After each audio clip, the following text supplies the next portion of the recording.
All right. Hi, everybody. All right. So this week we are going to be doing a project.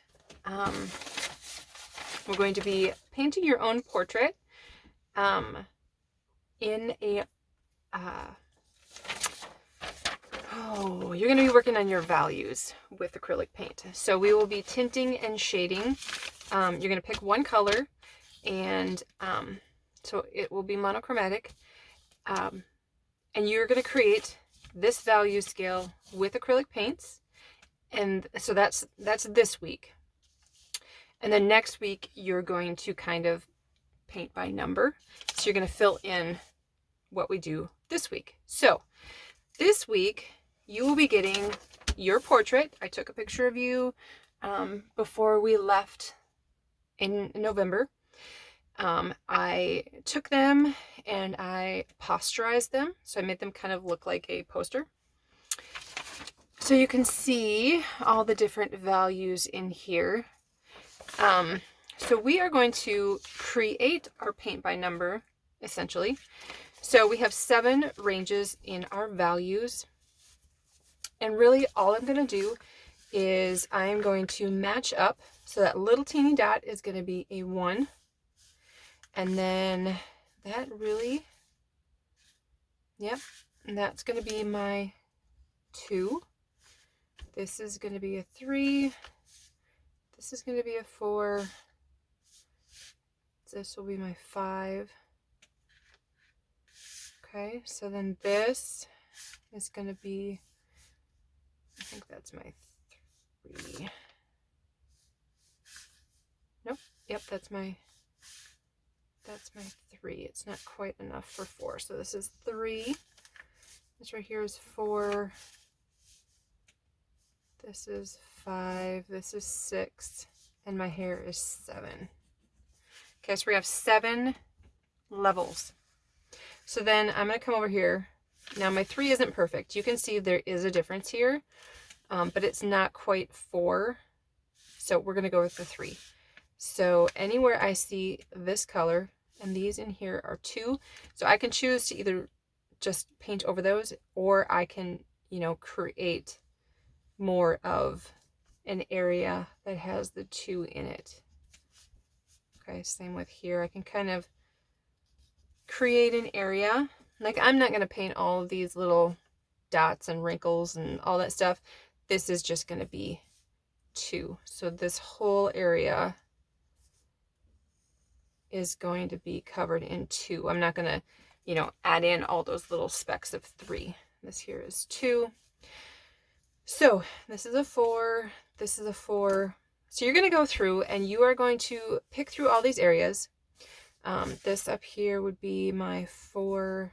This is my 3. This is 5, 6 again. Okay, so you see there's just separations in each of the colors. So there's a 4, 5, and a 6. And work on the eye area. Okay, so this is a 3. This would be 4. And you can write on this one because you're going to get a whole nother one. This is kind of be your key for the main one you are actually going to paint. This here is 4. Okay, so my lips have a whole bunch of stuff. So we have 5, and then I have a little bit of 6 in there. I'm not necessarily going to mark it, but I know that there's some 6 in there. This is 5, so everything kind of around my face is 5.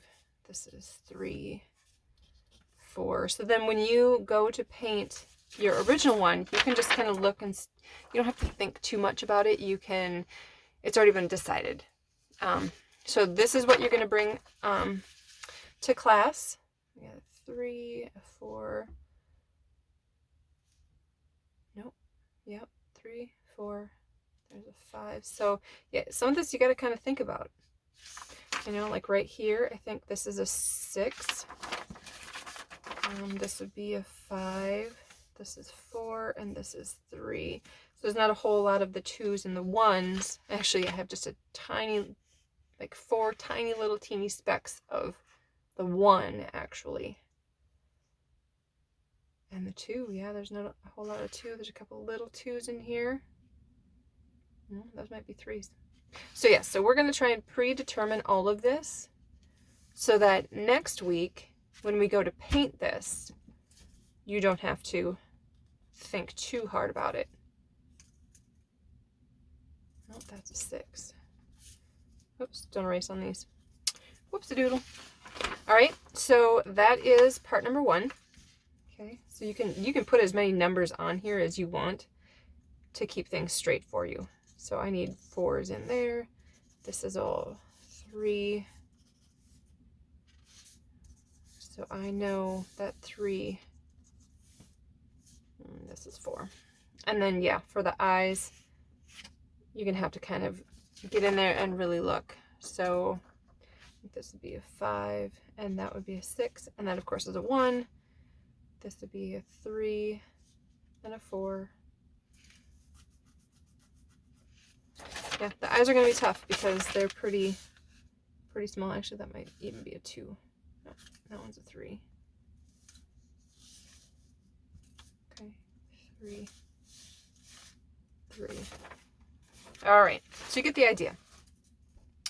So once you get done with that, then you're going to take your color, whatever color you are going to pick, and you are going to do tints and shades. You're going to add black and you're going to add white. So I chose this pink color, and that falls in about the 4 area. So I will come back in this video and show you how to do that exactly. But basically, you determine which value this main color is, and this is about a 4. And then you start to add, you add a little bit of white, and you bring it to match the 3. This might be a little dark. This is definitely a little dark, and that's too dark. So we'll do this together. I'll come back in this video, and we will do a value range. I think I had a better one somewhere around here. Not sure what I do with it. You know, why would I want to be organized when I start my videos? Psh, that's nonsense. I do have another one. Okay, I found it. All right, this one's a little bit better. So you can see that this falls in about the 4 range. Okay, you can see this is more of a 3, this is more of a 2, and this is a 1. Now your 1 isn't going to exactly be white. We don't really want our 1 to be white. We want it to be slightly tinted. And then we also don't want our 7 to be black. It has to have the undertone of your color. So there has to be a little bit of that color in that undertone. So I'll probably finish filming this tomorrow, and I will do that. I will show you how to make that. But that's all you're turning in for this week. So you're doing all the prep work this week, and next week we will work on the creating our monochromatic portrait. So I will be back tomorrow. All right, I'm back. So earlier we talked about, well, earlier, like 2 seconds ago in the video, we talked about the values, and so I'm going to show you how to come up with these values. All right, so I'm going to start with, I'm going to use, it's called Mars Orange. Not a super attractive color, but that's all right.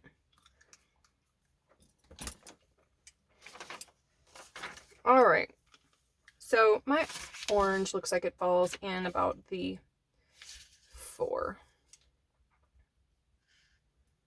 So that's where I am going to paint it on in my 4 box. This is really thick paint, so. Okay, so there is my 4. So anywhere I see a number 4 on my painting is where I will end up putting this color. All right, so I'm going to start with my tints. So on my palette paper, I'm going to put some white, possibly, maybe. Let's hope.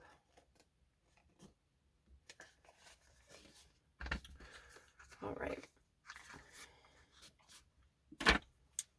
So I'm going to move a little bit of this over here. big glop there. And then I'm going to scoop up just a little bit of white. And I'm going to add that.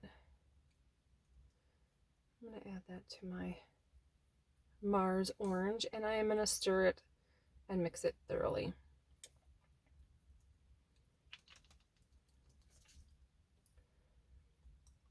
Okay, you can see how it's just a little bit lighter. Not a whole lot, but just enough. So that is going to be my 3. Okay, so I know that if I add just a little bit of white to my Mars orange, I can get that color, which is my first tint. Okay, so I'm going to move on to the 2. So I'm going to pick up some more white, a bit more than I did last time. And I'm going to add that in.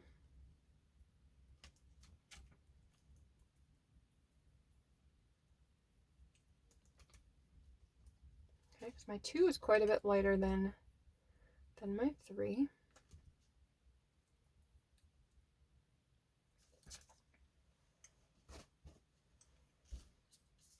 Make sure you have newspaper or something under your work surface, because for some reason acrylic paint just kind of ends up anywhere. Okay, so there's my 2. You can kind of see the difference there. And then last but not least, you can either, I think the problem was I took white and added it in there. I think I'm going to put a glop of white and just stir whatever's in my brush. And I think that is a much better result. So I'm not adding this to that. I'm just taking whatever's left on my brush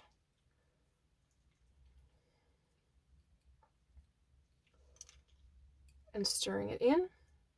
And that is going to be my lightest shade. Okay, there, that makes me happy. Okay, so that I've got my 1. So I've got my 1, 2, 3, 4. I could even lighten the 2 just a tad bit more, but I think that turned out really well. All right. I'm gonna wipe off my brush. Probably a good idea to go wash it. Ooh, don't bust it. As I'm crackling my brush. Don't scrub. Always kind of go with the bristles of the brush if you're gonna wipe it off. Don't scrub it so it gets all broken and ugly looking, because that will ruin my brush. All right, and now we're gonna do our shades. So I'm gonna put some black. And I do not need much black. All right, again, I'm going to pull some of this over here. I could probably leave it, but I'm going to make 2 piles. Okay, so I'm going to dip the tip of my brush in black. Okay, not a ton. And I'm going to stir that in.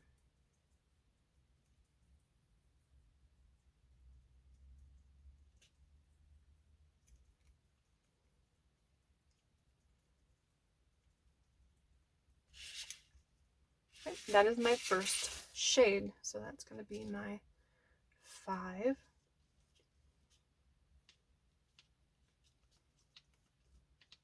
That looks pretty darn close. Good, doesn't it?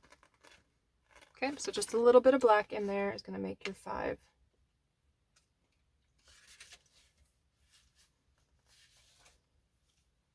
And then, so since I took a little bit, I'm going to take about double what I took, and I'm going to put it in this. Okay, this is going to be my 6. So it should be significantly darker, but not black.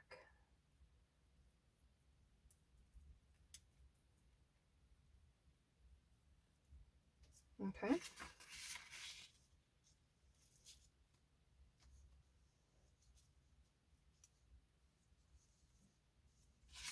Okay, you see that? A little bit darker. Kind of matches that 6 in the tone, in the shade.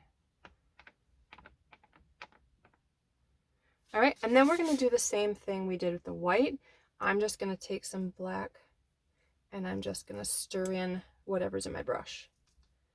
And that will give me an undertone of the Mars orange without altering the fact that it's black. So you'll still see a hint of the Mars orange in there,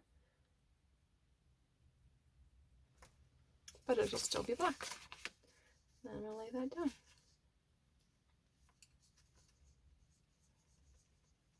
Now, sometimes acrylic paint needs a couple coats, especially if it's student grade. You know, if you buy heavy-bodied professional acrylics, you can usually do it in one coat. But at 1034 for a 2-ounce tube, that's just not practical for students. So we use Liquitex, or we use Master's Touch. I think I had this one I found is just cheapy stuff. It's Bria Reese. It was on clearance at Hobby Lobby one day, so I use that. Any acrylic paint will work. You can still use apple barrel paint. If you have a color that you like, you can use that. Target has some paint. You can find paint anywhere. So this is what you're turning in this week. So that's it. That's as simple as it gets. You just match your shades. We're working on tints and shades values, just like we have been with watercolors, just like we did with or we'll do with other mediums. It's kind of the building block of any medium. So that's all you're doing this week. You're turning in your face with your numbers. You're turning this in, and you're turning this in. So make sure your name is on both. You can, paper clip it together. You can even staple it together if you want to. Just make sure your name's on it so I can grade it, because I have to give it back to you, because you're going to need it as the key for your final project, which is, I will give you this. It's on a little bit heavier paper, and then this is going to be your final project where you take the numbers and you fill in. So that'll be the next video. So I hope you guys have fun. I know it's not really an art project, but it's an important step in this art project. So can't wait to see what color you guys choose and what you turn in. All right, see you later.